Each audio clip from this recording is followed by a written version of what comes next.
amul marché état et pourtant il a investi 4 milliards su ko neexoon mu dem Almadies dem defar immeuble 2 milliards 3 milliards. li may njëkk a rafet di ci kontaan. mooy le fait que ministre bi jox ñu rendez-vous 9h 9h 1 minute ku fi ñëw fii ngay fekk ministre bi. monsieur le ministre moom kanamam miin nañ ko ndax yàgg nañ koo gis saa bu suñuy rongoñ taayee bu ñëwee mu fompal ñu ko.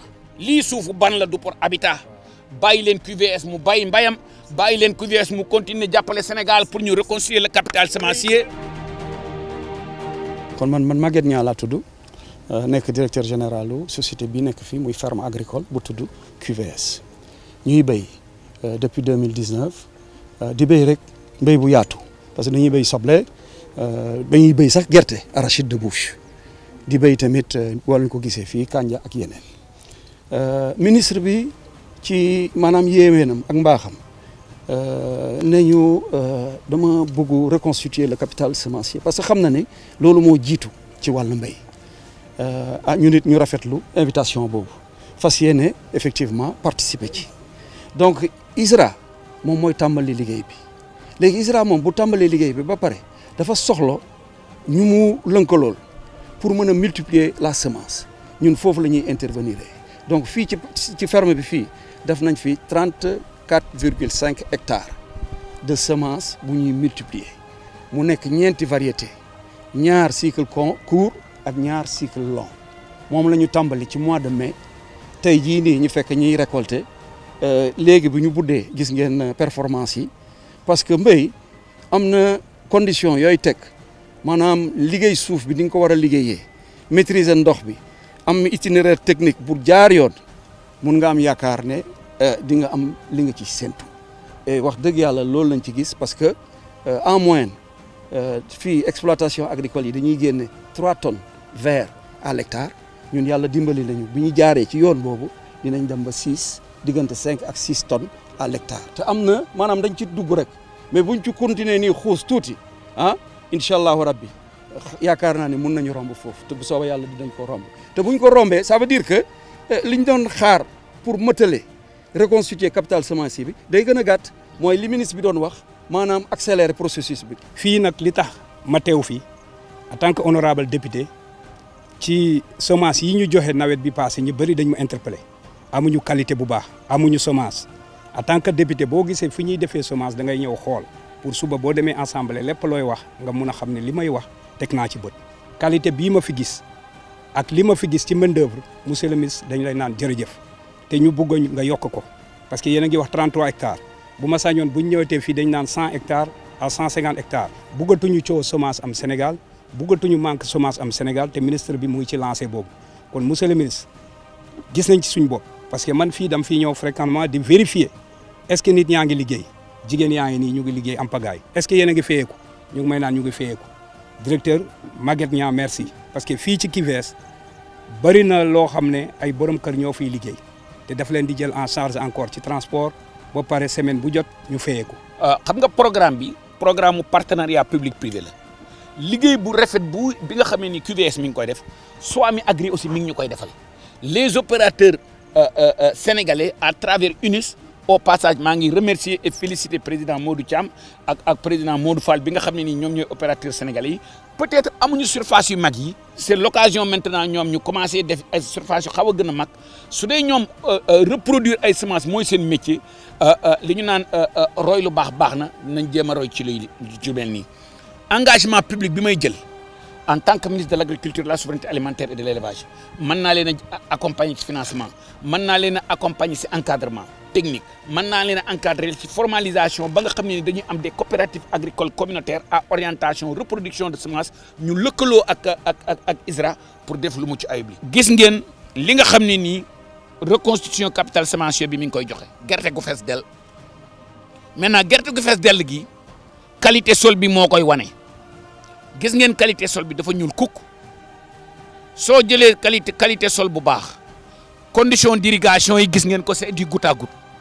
loolu moo lay wane gàncax gi yaa ngi koy jox li mu soxla suuf si yaa ngi koy jox li mu soxla condition de culture yi nga maîtriser ko ay experts diriger ko ñii ngeen di gis nii ay jigéen lañ certes mais dañ leen a former bu baax kii ngeen di gis nii ingénieur agronome la boo xam ne dafa jàng mbay jàng suuf jàng irrigation jàng technique culturelle yi daal di nag lëkkaloog la population locale. Maguette, au nom de tout le peuple sénégalais, nous vous félicitons, nous vous remercions.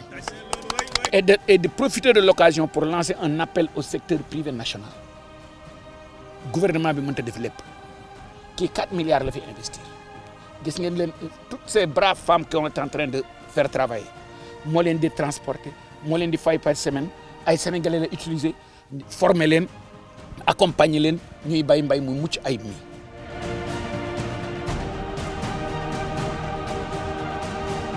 maa ngi ñaanal sama directeur général monsieur Niang parce que lii mu ñu indil ñun ñu ngi ciy gis suñu bopp ñu ngi ciy liggéey bu baax ñun ëppoon nañ ñii sax mais xam nga rek suuf bi liñ ci soxla jotuñu ko moo tax ñu gën di wàññeeku am na suñu morom yu bëri yu fi nekkoon te ñëwatuñ ndax li ñu soxla nii ak li ñu am wute nañ li ñu am doyuñu moo tax ñenn ñi toog ñëwatuñ mais fii daan fees del kon monsieur Niang maa ngi koy ñaanal li mu indi Sénégal ñun jigéenu zone bi gis nañ ko yëg nañ ko te xam nañ lim ñuy jëriñ bu doon 10 QVS sax monsieur Niang mën na ko yóbbu. Je suis heureux de me retrouver encore une fois au Sénégal.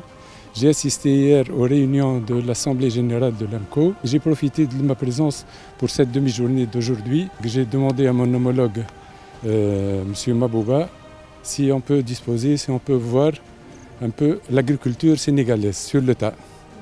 Donc il a accepté favorablement, j'en suis très, très heureux, reconnaissant. Pourquoi reconnaissant? Parce que j'ai découvert vraiment le Sénégal sur le tas. On en a parlé avec M. Mabouba diverses fois quand on s'est rencontrés, aussi bien au Sénégal qu'ailleurs, en Afrique ou ailleurs. Donc on s'est parlé, donc c'est intéressant de voir le Sénégal vraiment franchir le pas. Vraiment, c'est vraiment... Je ne m'attendais pas à voir ça honnêtement. J'ai découvert de très belles choses. La reconstitution du semence certifié, c'est très important. Surtout qu'entre la Tunisie et le Sénégal, j'ai découvert qu'il y a beaucoup de similitudes.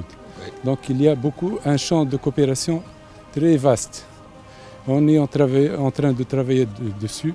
Je vous promets que dans les années à venir, donc, on va amplifier et on va mettre en œuvre cette collaboration sur le terrain. On a ici la variété Swan en G1 et on va passer ça en G2 et G3 et on aura les pré-bases pour les faire passer en base. Ça c'est du maïs. Ça c'est du maïs.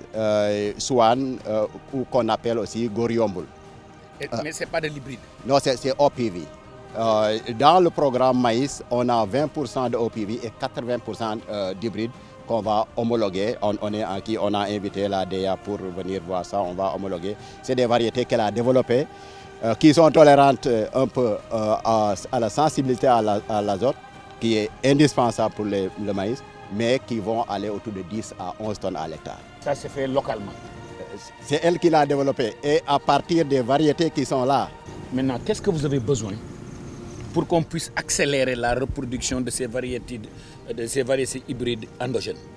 On peut dire que ce qu'on a besoin, c'est un financement et aussi une main-d'œuvre. On a besoin du personnel et d'un financement. Et voilà, à partir de là. Est-ce que vous pouvez me faire une note technique? Parce qu'aujourd'hui, nous importons 450 000 tonnes de maïs. C'est 90 000 hectares à raison de 5 tonnes à l'hectare. Si vous utilisez les variétés hybrides, si vous me dites que ce sont 10 tonnes à l'hectare, au lieu de 90 000 hectares, c'est 45 000 hectares. Donc nous dépensons entre 65 et 70 milliards par année pour importer ce maïs-là. Venir observer que nos chercheurs, les femmes de particulier, sont en train de faire un brillantissime travail pour nous créer des semences hybrides, pour accélérer la reconstitution du capital semencier maïs, mais aussi l'accélération de la création de semences hybrides.